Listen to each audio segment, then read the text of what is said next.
Welcome to the Sailor Noob podcast, where a superfan and a noob talk about the original Sailor Moon, episode by episode.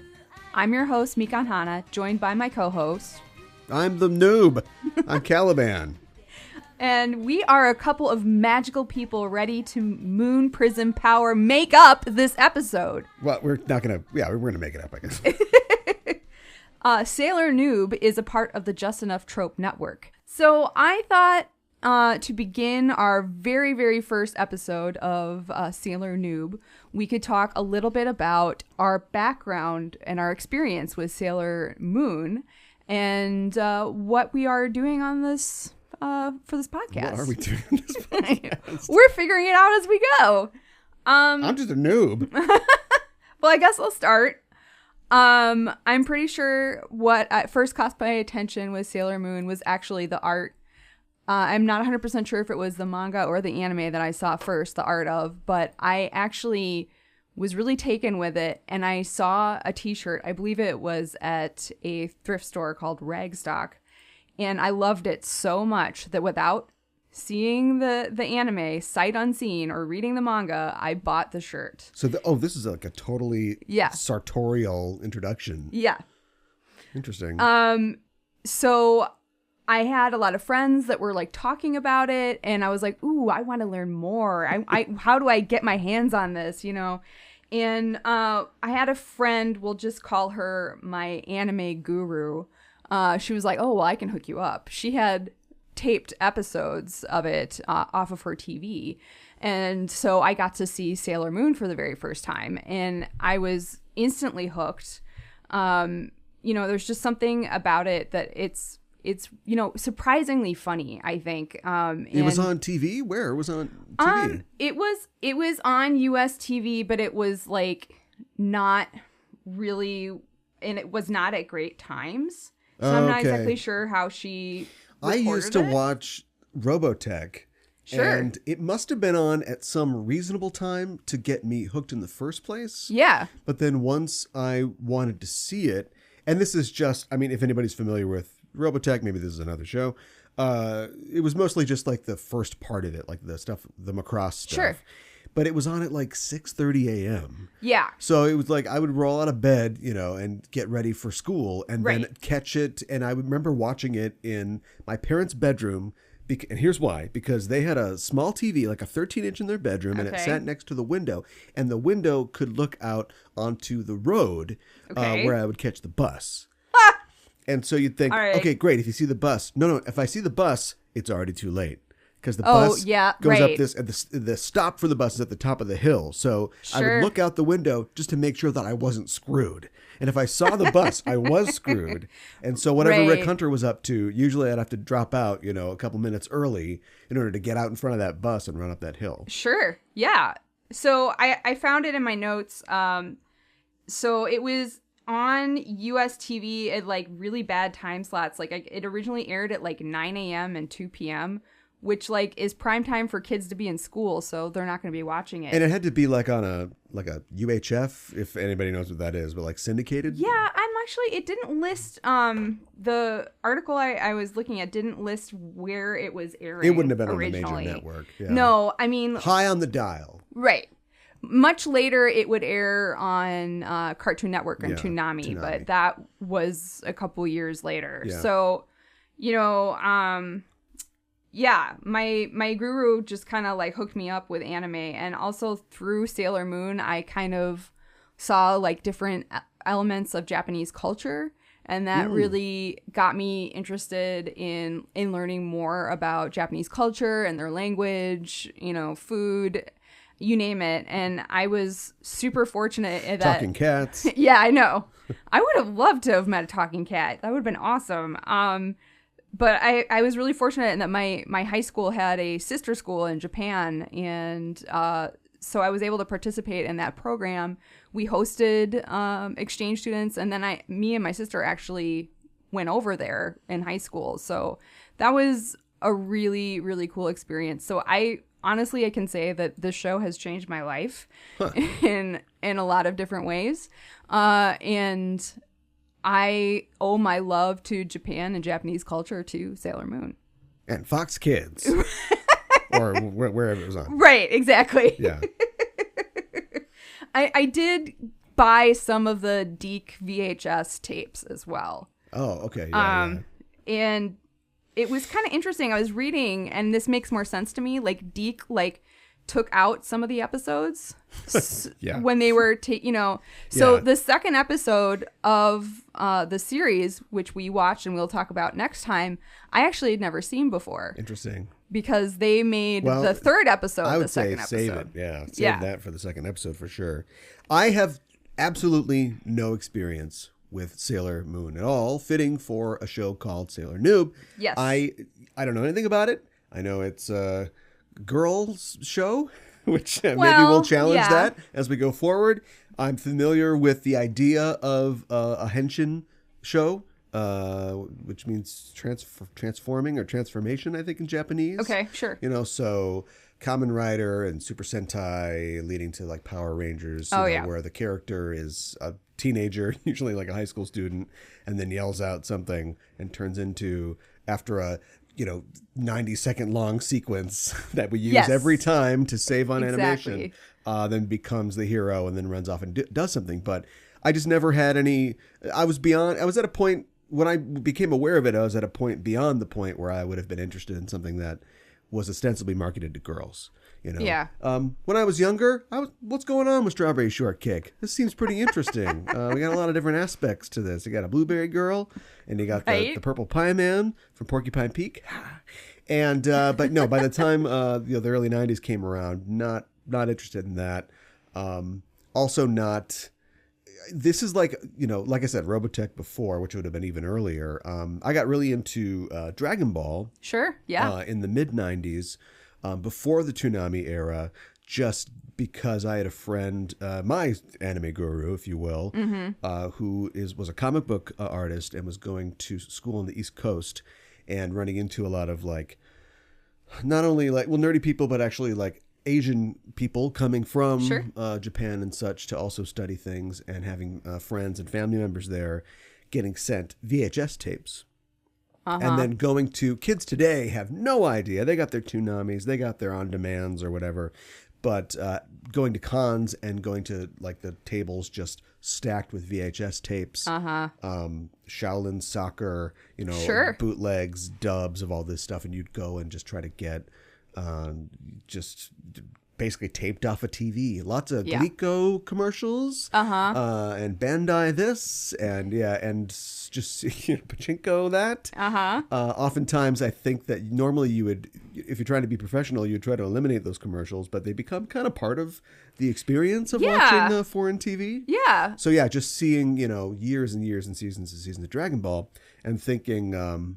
Well, Sailor Moon, it's not for me. Well, I get it. I never really got into Dragon Ball myself. Right, but see, this is the show, is a meeting of the various minds, sexes, and characters. But as I became older, realizing, wait a minute, it's the exact same thing.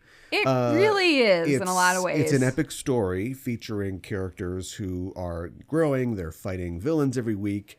Slightly different structure, but it's basically why I agreed to do this. Fair. So without further ado, let's get into it. Today's episode, we are talking about episode number 1.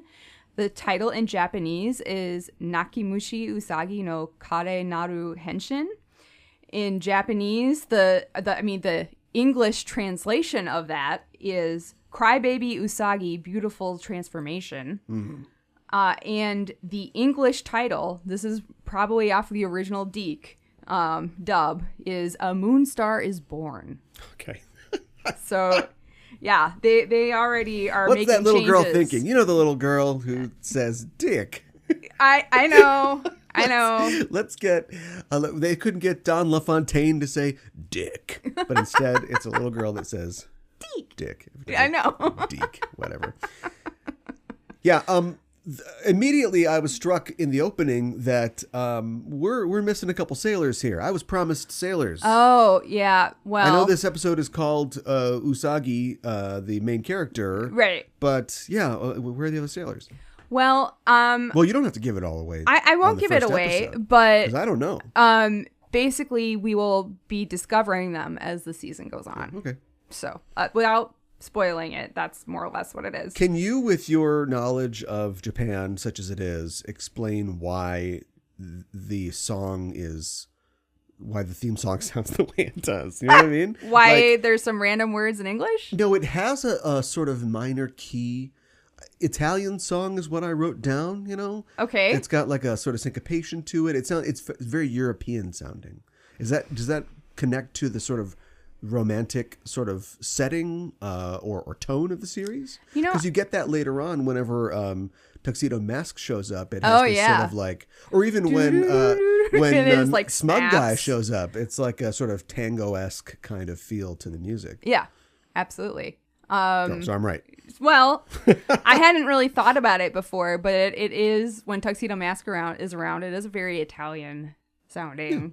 That's got an uppercut. I mean, I think maybe you're onto something, because it is a by and large, it does have a very romantic arc to it as well.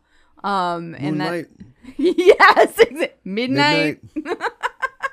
Right. Yes. I personally love the random English. I think it's pretty great. Yeah. And then like a lot of the translation of the Japanese into English is pretty great. Like, my heart is a kaleidoscope. My feelings are about to short circuit. That's a pretty good one too. Right. And of course, when they dubbed it, they just wrote a completely new song. Well, of course. And I like that song too. I mean, it's fun in a different way. It gets you jazzed. It gets you like upbeat. We should point out that we are watching the subs of this, yes, not the dubs. The original Japanese with the subtitles. Yes. And we are not watching Sailor Moon Crystal. We are watching the original. Give it time. You think maybe? Well, we'll see. Okay. We have all kinds of letters to get through, which I'll ask you to explain to me some other time. Okay. I'll try to do my best to answer that. Do we want to go like? Well, do like an act breakdown, or just do you want to describe the episode? I'm the noob. Okay. Yes. Usagi is a 14-year-old high school student. She's kind of clumsy. That's about it. Usagi means rabbit. And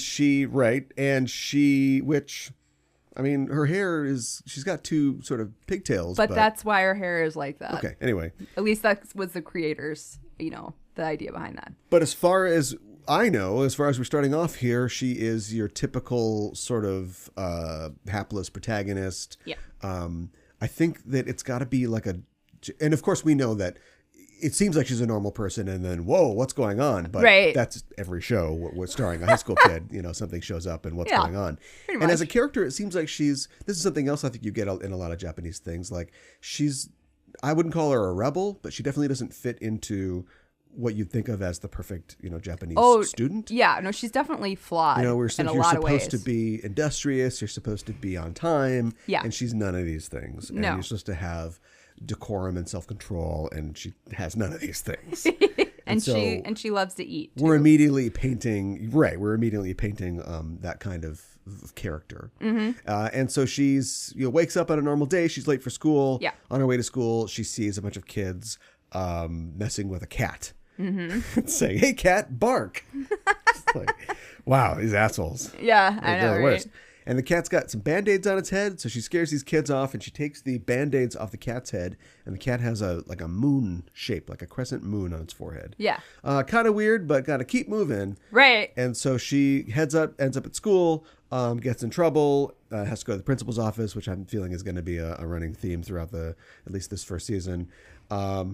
And from there, she meets up with her friend, Naru. Yes. I think is her name. Naru is her name. And another friend name of Umino. Yes. Who is like your stereotypical, also hapless boy student. Yeah.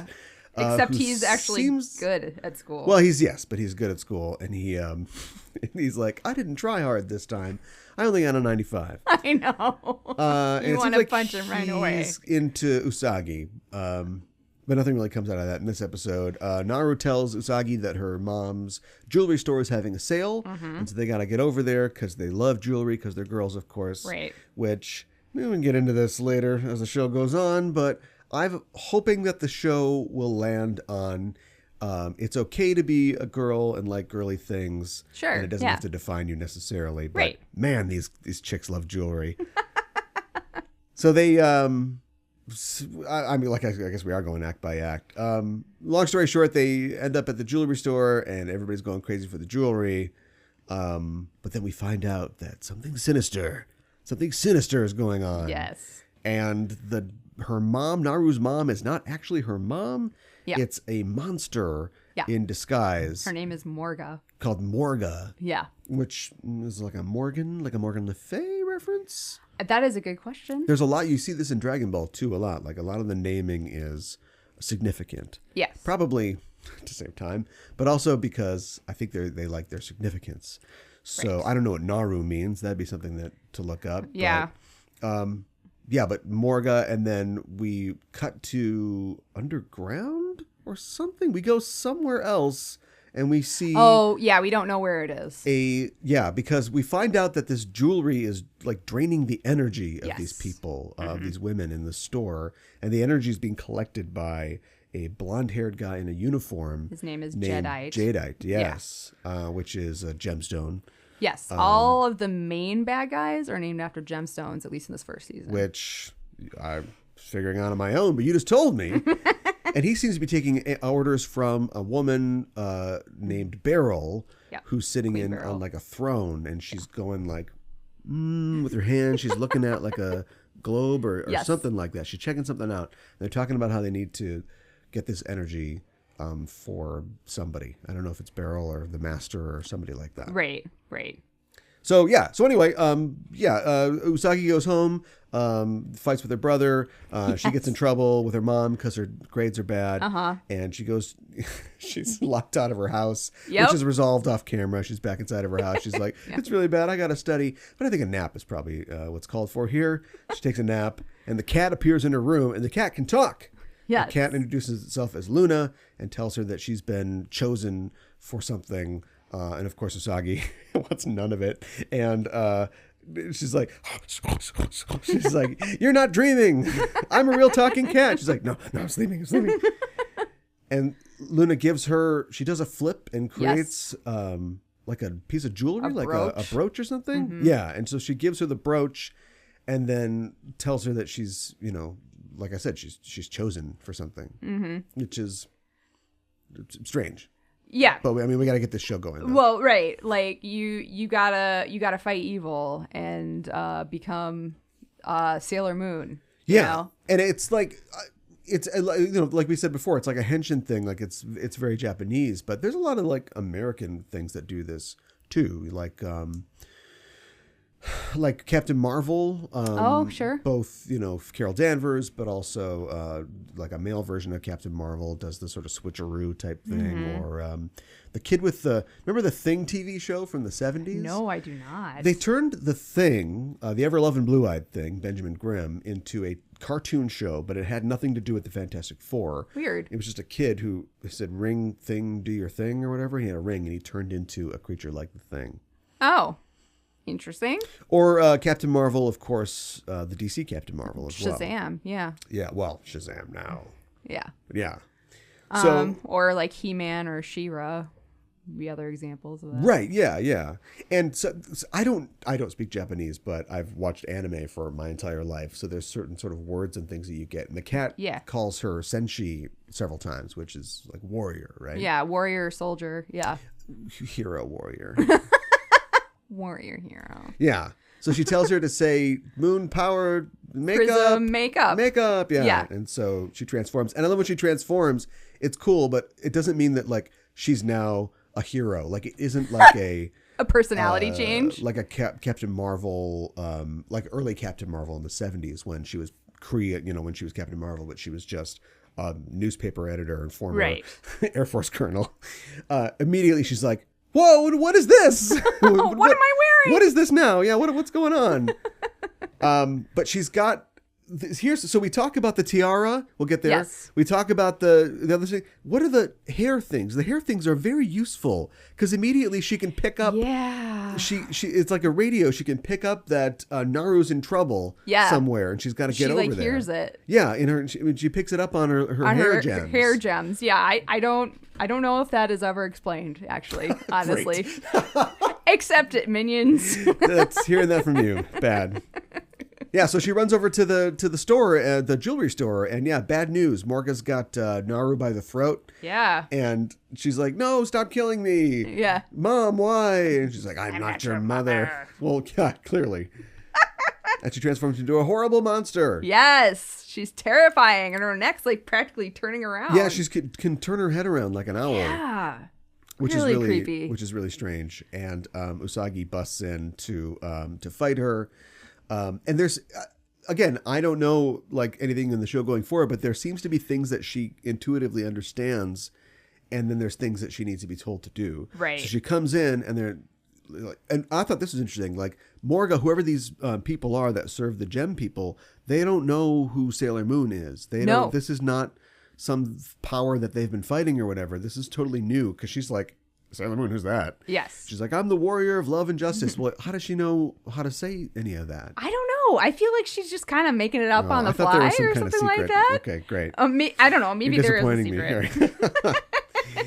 But yeah, and so great entrance. And then Morgan reveals that because she's drained the energy from these women, that she controls them. And so she sicks them on Usagi, and Usagi's just helpless, basically. She doesn't know what to do at all. And Luna's got to tell her what to do, which is take off your tiara. Yeah. And yell, "Moon, Moon, do your thing."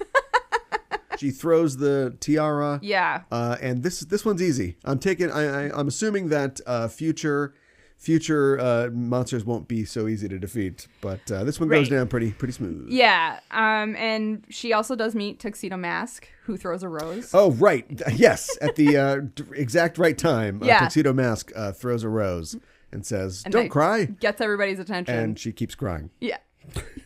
Which turns out to be the deciding factor here because, again, she's crying and her gems somehow amplify her crying. Right. And they're like, "Oh, stop that." Which makes everybody go, "Please stop crying." Yeah. And knocks everybody out so she can throw the old tiara. Yeah, exactly. Do you know, and you should tell us who created Sailor Moon. We'll talk about that. But is there a connection to Wonder Woman at all? Because Wonder Woman was known to throw a tiara in the day. That is a really good question. Should we go into a little bit of Sailor Moon backstory real quick? Sure. Okay, so known in Japan as Pretty Soldier Sailor Moon, it began on TV Asahi from March 7th, 1992 to February 8th, 1997. It was produced by Toei Animation. It's based on the manga of the same name, written and drawn by Naoko Takeuchi. And that was published from 1991 to 1997. So this is a quick turnaround for all this. Yeah. She actually did she do anything before? That is a really good question. I will have an answer for you on a later show. Okay. She actually produced some of the manga alongside with the anime because sure, that's a common thing. She had originally helped write one season of the anime, and it became so popular they're like, "We want to do more of this." Yeah. And she was like, and she wasn't sure what she wanted to do. Now, I don't know why you would know this or if you would know this, but this is like a popular property. It's one of the most popular in Japan's history. I know they did Crystal, and I also know that the Japanese are weird because there are some things that they will milk to death, and there are other things that it's like, why didn't they make any more of those? Right. And this feels like, I know 200 episodes is a lot. And, yeah. We're looking down the barrel of 200 episodes. Yeah. So, why isn't this still a thing today? How come this just didn't keep going? Like, what, is Toei crazy? That is a really good question. I mean, I think she got to a point where she was ending the manga, and maybe they felt like it was a good enough point to drop off with the anime as well. But they also made a lot of money with merchandising with this show. But you could continue to make merchandising. Like, does she? How do creators' rights work over there? Like, does she I don't honestly know like how much of it she gets from the anime. Well, we're learning things that we need to learn. Yeah. We're learning our unknown unknowns. Yes. But it's just weird because you'll get something like Dragon Ball, which is still going. Right. And as far as I know, Akira Toriyama has been a part of every reboot, although I think that the last one or two, I think maybe he was not going to be like writing it and just being producing. Okay, sure. And I don't know if that's just, well, I mean, it's my thing. So, yeah. So, I don't know. I think there must be, they've got huge corporations like we do that own a lot of properties, but, or like Neon Genesis Evangelion, like they did these new movies and they didn't do them without, can't remember his name now. But like he's involved. Yes. So, yeah, I don't know. Like, maybe, or is it like, I'm totally derailing the show. No, you're fine. Or is it a commitment to the idea of the auteur? Like, sure, we'd love to make parachute pants, and you saw that video, and chopsticks, and electric cars, all based on Ava merchandise. Right. But if we don't have the guy involved... I can't remember his name. I keep wanting to say Yoko Kanno, but Yoko Kanno is the composer who did the music for Cowboy Bebop. So so we'll come back next time, and I'll know the name of the guy. Oh my gosh. Okay. I'm not exactly sure what it is. I think the reason they decided to do Crystal is because it follows the manga a little bit more closely. So I think that's why they did that, and I'm sure she was involved with that.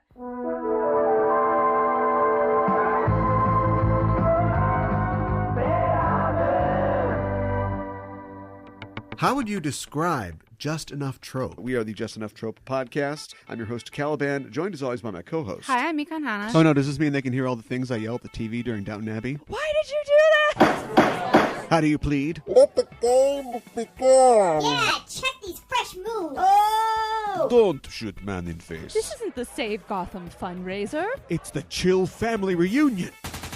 Master Yoda assigned a Padawan to this bold Jedi. I think it's pronounced Padawan. Oh, Padawan, excuse me. Hey, it's getting late. I think Ralph's going to want his motorcycle back. Go jerk off the pictures of Jean Grey. I am freaking getting old. Yeah, I noticed the life clock was blinking in your hand. Get out of here, Wilson. Go fight the Teen Titans or something. I'm unkillable, not unwoundable. You like Sailor Moon, right? Why don't you sail on his Oh, wow. Just Enough Trope.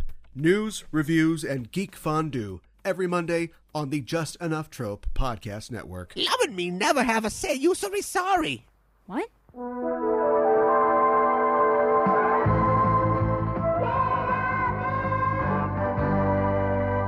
Let's get to our segments, shall we?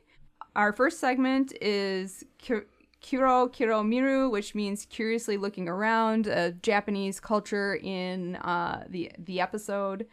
I looked up jewelry in Japan to see if maybe it was popular with high school girls. I didn't really get a whole lot back, but the series takes place in Tokyo, and there is a wholesale jewelry district in Tokyo called Ochimachi. Oh.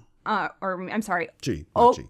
Okay, Chimachi. Okay. Chimachi. And I guess it goes back to the Edo period, and a lot of not as wealthy, lower ranked samurai live there, and they practice crafts. And one of the crafts, Tokyo Diamond District? Yeah, like one of the crafts they started practicing later, like in like the 1800s, was jewelry making. Okay. So if you go there today, I guess supposedly there's over 150 jewelry stores. If I go there today, will I be attacked by a woman with a broken bottle? I can't promise that. It's like a sharp piece of jewelry, or maybe like a counter display is broken and I'm wielding a piece of glass. Right. But it's just like out of a bar fight. Like suddenly I know. Usagi's attacked by a woman with a broken bottle. Like, come on. I know. It's like, where did this come from? I'm getting this diamond. Am I not watching you. the same show? And as far as Japanese culture goes, do kids get $300 allowances? No, I don't think so. Because Usagi's like, oh, this is only, what was it, like 30,000 yen? No, I spent all my allowance. How much is your allowance? I know. They do get a lot for like New Year's, but it's not like that much. So I guess we don't know when it takes place. Fair. All right. Moving on. Our next segment is Maybe in the future these segments would be segmented along and make the length of the show. Oh, and make more sense. I don't know. Itadakimasu with Usagi. What did Usagi eat in this episode? Unfortunately, Usagi did not eat anything in this episode. Not true. But she... Not true. Not true? No. She begins to. She Yes. eats her bento. She begins to eat her outside bento. of the principal's office. Yeah, but she And gets she almost interrupted. ate broken glass from a lady who maybe Fair. okay, headcanon. She was not shopping for jewelry. She was just getting blitzed at 3 p.m. on a Tuesday afternoon, and then walked by a jewelry shop where she saw a brawl going on. She's like, "Shh, let's do this." I'm ready. I like it. The next segment is My Heart is a Kaleidoscope. We're talking about the fashion of Sailor Moon. So in this episode, after they get out of their Sailor Fuku, Naru is wearing an outfit which I think is a little strange. Maybe it's not that strange, but she's wearing like a long sleeve yellow shirt and like a turquoise skirt that has like a sash or a bow in the back. Right. And some tights. And it's a little high-waisted too. It's not what I would call traditional. That's the noise of you showing me on a computer. Yeah. No, I remember what it looks like. Yeah. Is that it looked to me like stick with me here. Okay. But like a character in a show or a movie. I know she's a character in a show or a movie, but I'm just like, if you put a bow on her head, she's ready to hang out with the Kiki's Delivery Service or something. Oh, like that. I Like, see what you're saying. Like an outfit, you know. Oh, yeah. Well, she does have a bow in her hair that matches the skirt, so there you go. Do you think it's out there, or do you think it's pretty tame? I mean, I think it's cute. Okay. Is green and orange? Is that her colors? I don't know. Well, I don't know that she really has colors, you know. My question was about Yumino.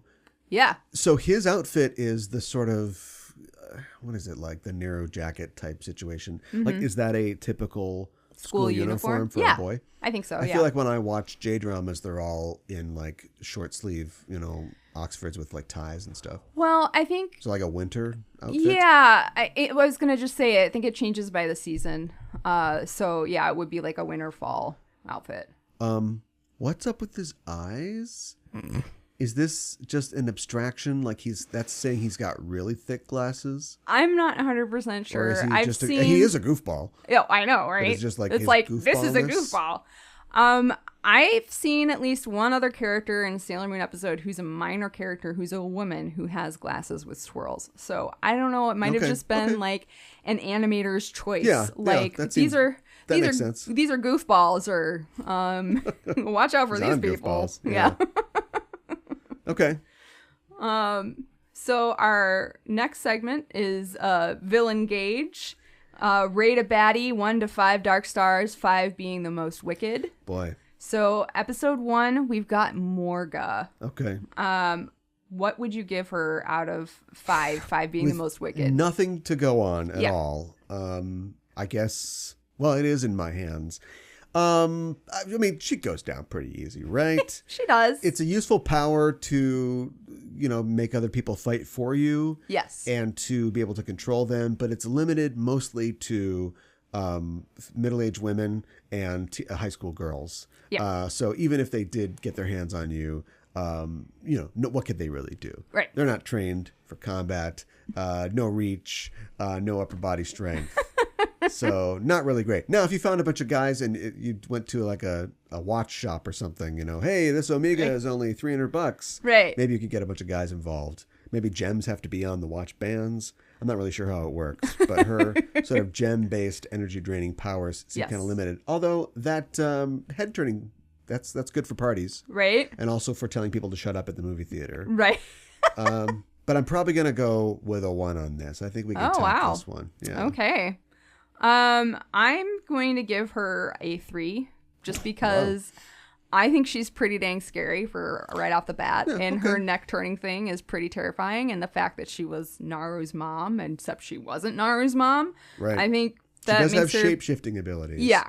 I think that makes her pretty terrifying. She doesn't really use them before she gets ashed. No, she does not.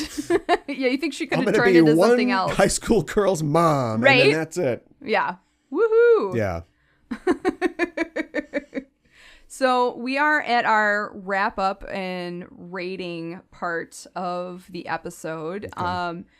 What would you give the episode 1 out of 5 as an episode as a whole? Again, so hard to know. We'll definitely look back at this rating and shake my head and maybe break a bottle and threaten myself at how uneducated I was. But I would have to go pretty high. And it's mostly because I've actually watched this a couple times now. And it's entertaining every time. It's funny every time.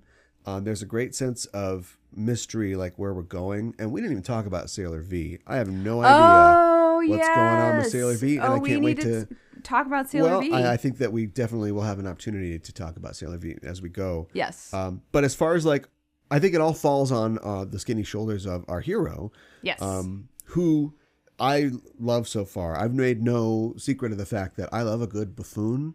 She is that. And I love, I love superheroes and I love this sort of genre, but I also love, when somebody is gifted with these amazing powers and it doesn't mean anything to them because they're hungry or or tired. Or they're just worried about, their math test or whatever. Mm-hmm. And I love the fact that she succeeds really at this point in spite of herself. Mm-hmm. Hopefully we'll see her take a few more steps in the hero's journey as the show goes on. But yeah, I mean, she's a funny character.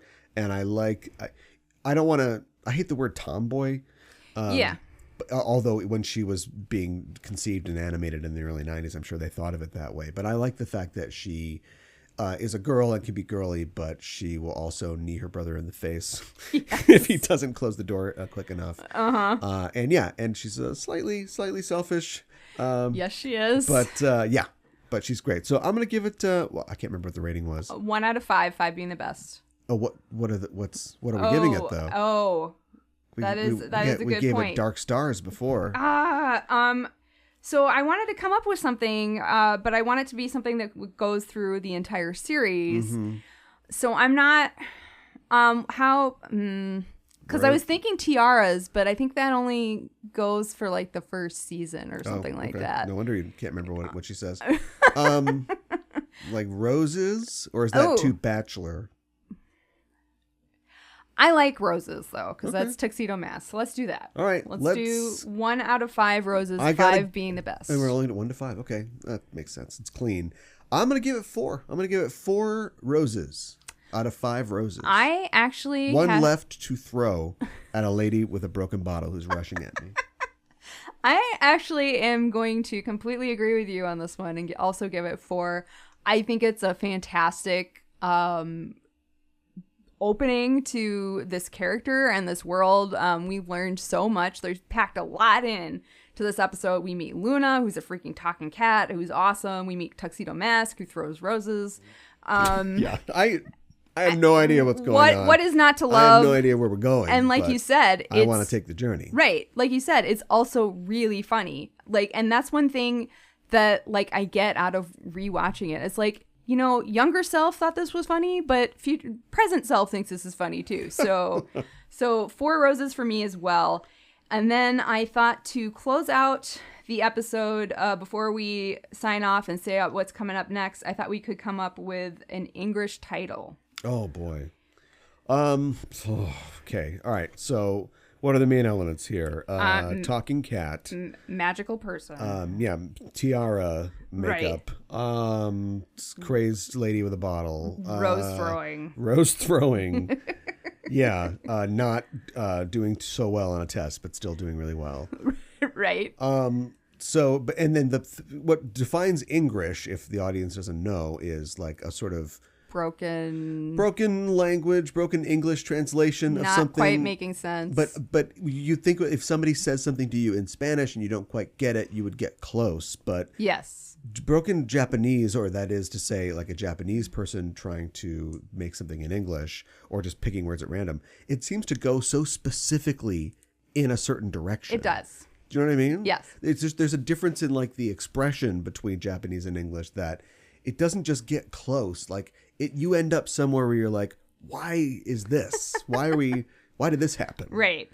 So let's see. All right. In the future, I'll be prepared for this. But I had something, but I think it kind of sounds more like dog than, like dog.